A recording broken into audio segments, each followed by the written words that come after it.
And hello, my name is Darren. I'm a dad. I'm an airline pilot. I'm a husband of a scientist. It is May 16th, which is an important day if you work where I work because I got my schedule for the month of June. Every month on the 16th, I get my results. And I want to explain to you in this video how I came about getting these results as far as my thought process. And of course, I'll talk about what I actually got for a schedule for the month of June. Now, if you don't care about how I got here, use the chapter markings in the comments to go ahead to the results. Dude, I get you. I'm not going to waste your time. But if you want to see how I methodically went through and chose certain options for my next month's schedule, follow along and you'll see me sit in this chair and go through the entire bidding process from start to end. Want to follow along? Great. If not, let's get to the results. Either way, let's get started. And hello, today is May 11th at 3:58 p.m. and I am going to do my bid for the month of June. Every month as an airline pilot at my airline. On the 8th of the month, bids open. On the 13th, bids close. I get the results on the 16th. I'm pretty sure I'll put this video out on the 16th or 17th. It's a process that's done every month again, and you can spend as little or as much time as you want. Generally speaking, the more junior you are, you spend less time. The more senior you are, you spend more time. To a point. When you're super senior, you spend less time probably. I am not super senior.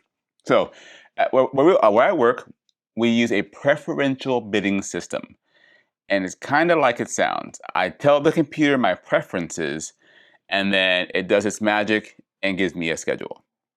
Now, for the month of June, my status has grown quite a bit because they're moving in 32 pilots from other bases to help cover flying. Not all of them are junior to me. Some of them are senior to me, in fact. But I should still hold a line based on averages. So, for the calendar month of June, I am number 226 out of 290 pilots in my status. 226. They expect to have 216 line holders. That means 216 pilots will know their exact schedule.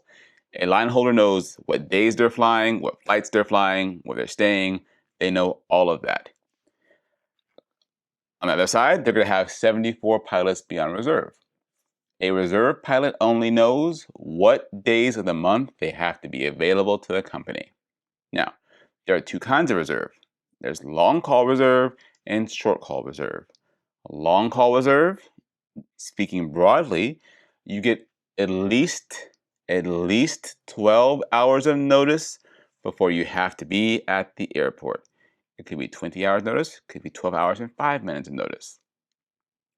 A short call pilot, you get fewer than 12 hours of notice before you have to be at the airport.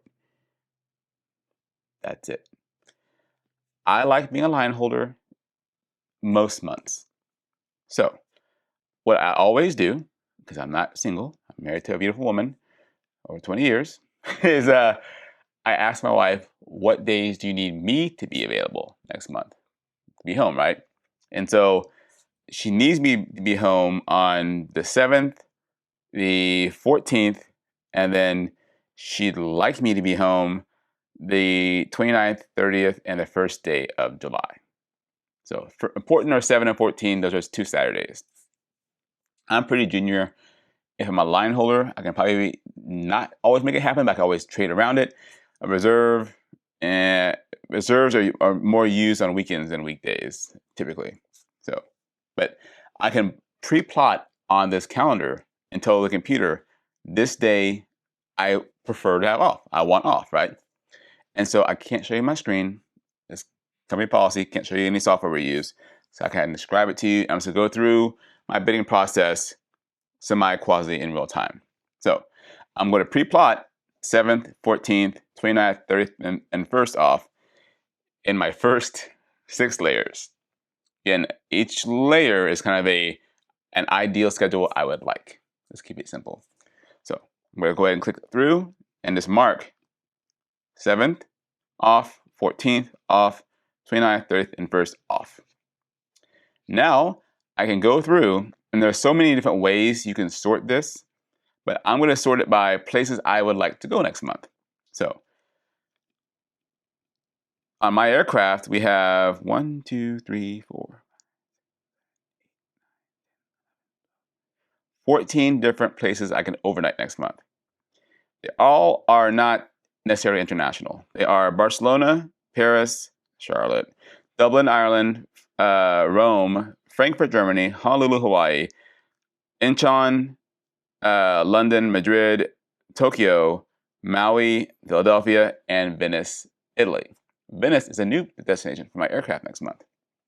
So I would like to go to Venice. Well, I mean, again, I'm very junior, but I can, if I don't tell the computer what I want, it can't make me a schedule, or I can do some weird stuff. So I'm going to put Venice down as a place I would like to go next month. So I'm going to select Venice, and then it's going to show me all of the trips that have a Venice overnight. There are 56 total pairings that have a Venice overnight. There's only 30, there's fewer than 30, well, I think it's 31 days, no, there's 30 days in the calendar and the bid month next month. The bid month starts on June 2nd. 30 days? 21 plus 6 is 27, 28, 29, yeah, 30 days. But remember, there's a first officer position and a FB position, right? So FO and FB for a relief pilot for every single trip to Venice. So it's double the first officers. Additionally, they have to get people in position. So there are some deadheads to get people over there so they can fly the first flight back. So one crew will fly the first trip over there, and then the first crew flying it back will have to deadhead over there first, rest, and then fly the plane back. So that's why there's 56 total pairings in the system. Now, I could go and select, I only want to do the pairings that work on weekdays or don't work on those certain days, but I'm so junior, I can't be that picky. If I was very senior, I could say, if I was the number one pilot, I'd say, I want to fly to Venice on the 9th, 16th, 23rd, and 30th, and I'm done for the month. I'm too junior for that. I'm just going to broadly tell the computer, I want to go to Venice. And that isn't my top choice. I also want to go to Incheon. So I'm going to tell the computer, I want to go to Incheon next month. And again, if I was senior, I could go tell it what days I want to work. Next up, again, is Barcelona.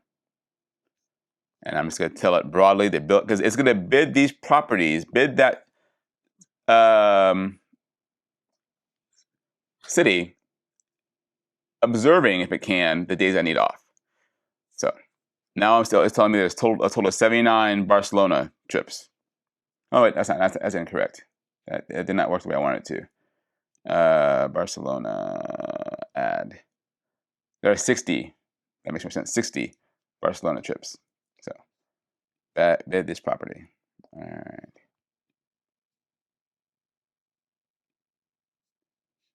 You gotta check my bidding stuff so far. So I have Incheon, Venice, and Barcelona. And basically, I'm going to go through and I put the places I would like to stay, because again, that's how I like to bid, in order that I want to stay at them. So next up, I think I want to go to Incheon. I want to try Frankfurt. Bid these properties. Oh, but we don't have that many. Oh, Frankfurt is ending. So we only go to Frankfurt for the first couple days of the month, and then I'm guessing it's going to a 787 because there's very few. There's only like 6 of those pairings, so it's very unlikely I'll get Frankfurt. That's unfortunate. I haven't been to Frankfurt yet. Gosh darn it. Next, I'm gonna pick Narita. There are 87 of those. Because Narita has 3 first officers for every single trip. Primary first officer and 2 relief pilots. So that's why there's more than just the other ones. The other ones were shorter trips. All right. Next up will be again, this is real time, so sorry if it looks a little boring. Rome.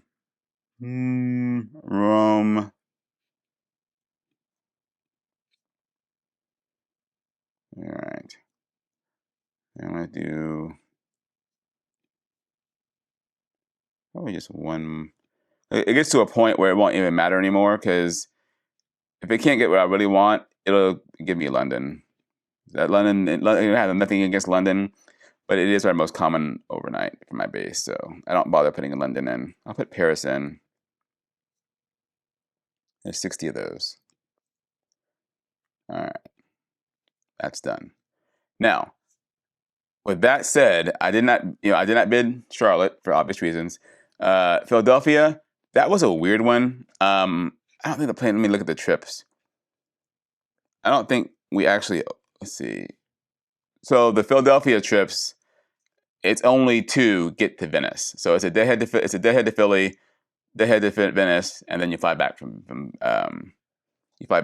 Venice. That's how they get you to Venice. Right now, you can't get to Venice from my domicile currently. So Philly isn't a real normal overnight. And the Charlotte one, I'm gonna look. I think I saw it when I saw Frankfurt. And Charlotte is just to get back from Frankfurt, because they're ending service out of Dallas on the 777. I guess it probably goes to a 787 after that. So is what it is. Now, I told it days off I needed and the trips I want. Now I can go in and do a few more things to make sure I get a line. So I put those cities in different. I have 7 different buckets to put it in, layers, and various order of layers. I'm going to tell the computer, because what the computer thinks is I only want to go to Venice. Then I only want to go to Frankfurt or wherever else. I can tell it, hey, if there's not enough trips to give me enough credit, mix it around. So I'm saying allow shuffle to finish at each layer. So it gives me a little Venice, a little Frankfurt, a little Dublin, whatever. I'm fine with that. Then, if I really want to be a line holder, in my last layer, I'm going to tell it, hey, avoid reserve.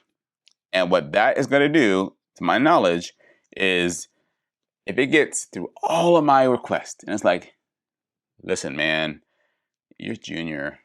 I tried. You didn't give me enough to work with. I can say, hey, avoid reserve at all costs. And it'll go through and start blowing up rules. And it might have me work on a day that I didn't want to work, but at least I can be a line holder. So you have to kind of pick what's more important, that day off or line holder. And again, because I know I can work my schedule pretty well, I'm pretty sure I can be able to get off the days if I need to trade my trips around, move my trips around to get off those days if I can't get them off through the normal first 6 layers of my bid. So my layer 7 is avoid reserve. And there's so many different rules you can tell the computer. And there's a lot of rules. You can tell it how much credit you want, how much time away from base you want. If you prefer deadheads, because let's say you are a commuter and you like that, and it's mostly on the narrow bodies. If you like to have, they have trips that have a deadhead every week. It might be a deadhead from Dallas to San Antonio overnight to then start a trip. Well, you might like a deadhead because maybe you live in Miami or Charlotte and you can't hold Dallas or whatever. But you like a deadhead to start a trip. That way you can just deadhead from Charlotte to San Antonio direct and avoid Dallas and start your trip. That's just an example. But there's lots of rules you can put in place. I don't use too many rules because thankfully my wife has a job where she's very flexible. So I don't need to, necessarily be at home a certain time of day or in a certain time of day. I don't commute. If I commuted, I could tell the system, I want trips that sign in after 11 a.m. and get done before 6 p.m. to make sure I can commute in the day of, commute home on the last day. I live local. I don't care about that kind of thing. What else do I normally put? So I normally do avoid reserve. And then if I want to make more money, I can tell it maximize credit. Because I didn't mention this in the beginning, I should have. The system is always looking to build us a line between these certain parameters. So next month, it wants to build a line between 77 hours and 91 hours. I'm rounding, but between 77 hours and 91 hours. So if I want to make more money, I could say, hey, I want it to be a lot of credit, and maybe it gives me higher credit trips, right? Or let's say I want it to be low credit for whatever reason, right? I don't want to work so much next month. Then maybe I can say I want to be I want to give it a range maybe between 77 and 82 hours. to give me maybe more trips, but lower credit trips. And that'd be, in my case, it'd be going to Hawaii. So there's lots of rules in place that you can put in here. And I am not a bidding expert by any means. There's a hotline I can call if I need to. So those are my first 7 layers of line holding. Now I have 3 layers I'm going to bid reserve for. And this is in case something happens and it gets to my last layer 7 and says, hey, I know you told me to avoid reserve, but bud, you're going to be reserved next month. If I don't have anything in here, it will just make me a reserve schedule. So for reserve, I'm also going to put in must off 7th, must off 14th, and then I'm going to put must off 29th, 30th, and 31st. And I'm using the word must for a reason. I'm telling the computer, you have to do this in this layer. If it can't do all these days, it'll fail the layer and go to the next one. In my layer 9 reserve, I'm going to put prefer off. The difference is, let's say it can give me the 7th off, but not the 14th. It will honor the 7th and keep on going. So one thing you don't do is you don't put must off for all these days, because if there's one day it can't give you off for whatever reason, it fails the entire layer. So you always want to have a backup. So the first reserve first reserve layer, you can put all the must you want. That's fine if you know what you're doing. The second one, how I bid is, I have this first and second reserve layers almost identical, but one's a must and the next one is a prefer. It's very rare to get all the must days off unless you're super senior, just so you know, especially for around holidays. So I just put preferred days for all those off. Now I'm going to go back to my layer 8, and on this one I can also say avoid line holder. Now let's say I want it to be reserved, because sometimes if you are mid-seniority line holder, but you need to have certain days of the month off, well, you might not be able to do it as a line holder. Let's say you want July 4th weekend off. That's pretty hard to do, right? Because we work in the travel industry. People travel around that time. You might not be senior enough as a line holder to have it off, but you could be senior enough as a reserve. So you might say, hey, I built my line with the July 4th weekend off. I did not say avoid reserve. If you get down here, I'm saying avoid line holder. Honor my reserve days off I wanted. Do not try to give me a line. That is a rule I can put in place, but I'm not putting that. What I am going to put in, I want you to look at my days off for must. And first, look at as though I'm a short call pilot. Can you fit me in as a short call pilot? If not, before you fail this layer, try it as a long call pilot. So just try both scenarios to see if I can fit me in there. So I'm telling it short then long. Then it's asking me how many days do I want to be on reserve at a time to make this schedule work. Some people like to be on 3 days at a time. I don't like that. I like 3. Minimum is 3. You can't have 1. Minimum is 3. Most is 7.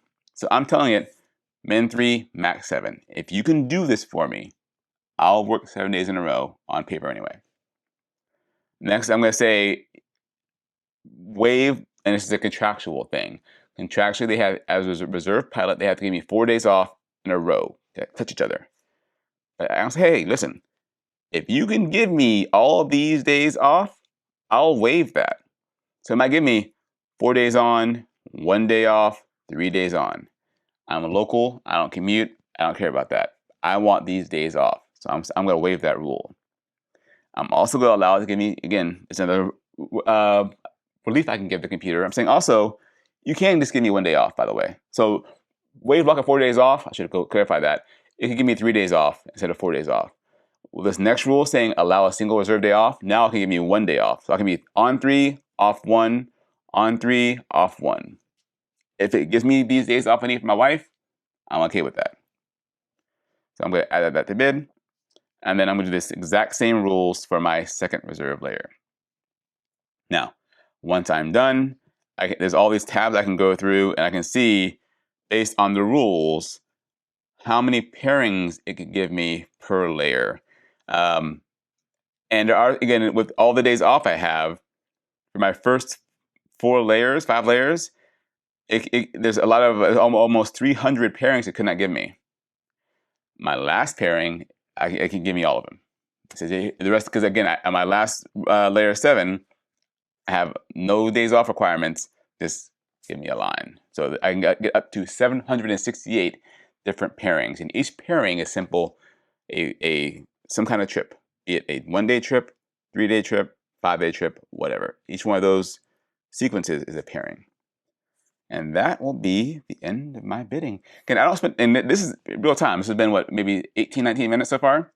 And for me, what I normally do for the month, I'm done. When I was more senior on the Airbus, it took me longer because I would go through and pick each trip I wanted. And I would bid each pairing by itself. So I would have a layer that have 4 pairings in it, 4 actual trips I wanted. And I was senior enough that I normally got those. I will not be that senior for a long time, if ever, on the 777 as a first officer. So this is now, again, it's still May 11th. I hope that the next thing you'll see is May 16th when I get my award. All right. And if you follow along this long, you are a trooper. All right. So it is May 16th, 11:36 in the morning. I've had the results for an hour and a half. It took a while for me to digest them because they were not what I thought I would get. So what did I get? Drum roll, please. Short call reserve. Again, I was 10 numbers away from holding a line. 10 numbers, which I'm always a few numbers away from holding a line, and I got reserve. I thought I made a mistake in my bid. I'm like, how can this be? How can so few people above me not want to bid reserve for June? But they didn't want to bid reserve for June, so I got short call reserve. I'm not happy about it, but it is what it is. Now, as far as what I asked for, in my very first layer of reserve request, I asked for the 7th, 11th, 12th, 14th, 29th, 30th, and the 1st of July off, right? And guess what? I got all those days off. Now, I should have asked for more days off, but I didn't. It is what it is. But I got all those days off in my actual award, and then some. So the 7th and 14th were Saturdays. I asked for them off, and I got them off. 11th and 12th, I'm volunteering at a local OBAP event. Got them off. And then the 29th, 30th, and 1st, my wife wanted me to be home for those days, and I got those days off as well. So that's the good news, right? But yeah, short call reserve. It went pretty deep. As far as like the results went, the nearest line to me was 4 numbers senior to me. So I was close-ish, but everyone down below me got short call, long call. And again, I prefer short call reserve. It pays 3 more hours a month, and that's not chump change. It's about $900 in my pay status, right? And I like the wrap times because I don't like being on call all day long. I like just having a certain start time and end time. So that is going to be my month of June. One good thing is I'll be somewhat senior on reserve. There's a couple guys senior to me on a short call. We'll see what wraps they get. And the next thing for me to do actually is bid for a wrap. The airline will release what wraps they're going to have for June here in a couple days. You know, and a wrap is just what time on the first day of a reserve block, meaning a block of reserve days, I have to be available to the company. So it could be at 3 a.m., 5 a.m., 6 a.m., 7 a.m., noon, 5 p.m., whatever it is. I'm probably going to bid for an early wrap. I like that kind of thing. So we'll see how it goes. But yeah, line holder in May and reserve in June. We'll see how this goes to work for me. It's fun. Again, if you watched the whole video, you're a trooper. I appreciate your support. If you didn't and you fast forward it, I still appreciate your support. Have a great day. Like, comment, subscribe, and thank you for stopping by.